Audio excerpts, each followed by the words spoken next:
Welcome to Kholeshwar Genius CBSE School, Ambajogai. Admissions are open from class nursery to grade 8. Hurry up now, limited seats available. Good morning, all of you. My name is Sheikh Iqbal. Today we are going to learn our social science, class 5th. It's our planet. Look at this picture. This is picture of our Earth. This is a blue planet. In space, we see our picture of Earth is looking like a blue planet. So everybody called it's a blue planet, इसलिए हमारे पृथ्वी को नीला ग्रह कहते हैं। पृथ्वी एकमात्र ऐसा ग्रह है जहाँ पर इंसान रह सकते हैं और मंगल और चांद पर रहने की कोशिश हम कर रहे हैं। तो देखते हैं इस पार्ट में हम क्या सीख सकते हैं। In the solar system earth is only planet that has all the condition necessary to support life. This makes earth unique indeed because the earth has a thick and blanket layer of air called atmosphere. Look at this picture. This is a picture of atmosphere. वातावरण का ये चित्र आप देख रहे हैं। इस layer के वजह से हमारे पास जो सूरज की अतिनील किरणें आने वाली हैं, जो तेज़ रोशनी आने वाली है, वो रुककर हम तक जितनी चाहिए उतनी ही आती है। इसलिए कहते हैं कि वातावरण की वजह से हम पृथ्वी पर रह सकते हैं।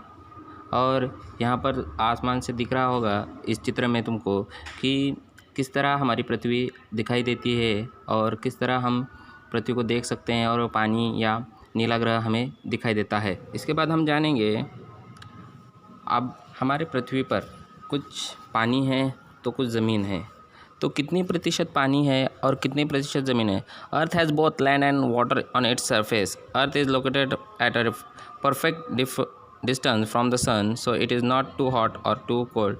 इससे पहले मैं आपको बता चुका हूँ कि सूरज से आने वाली किरणें हमारे पास पूरी तरह आती नहीं, पूरी तरह जो तेज़ किरणें हैं वो आती नहीं। इसलिए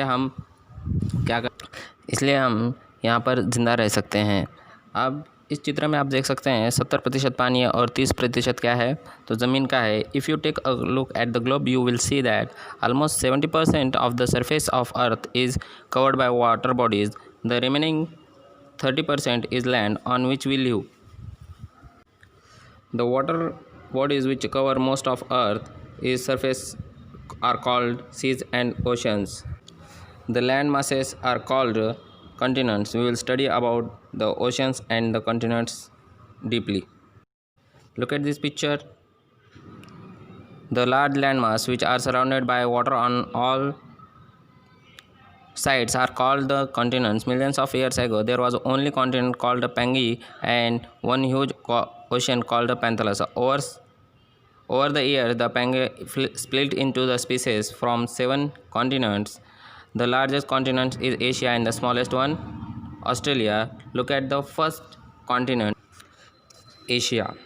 Asia covers 1/3 of the world's total landmass, यानी कि 1/3 ज़मीन पूरी आशिया खंड या आशिया महाद्वीप की है।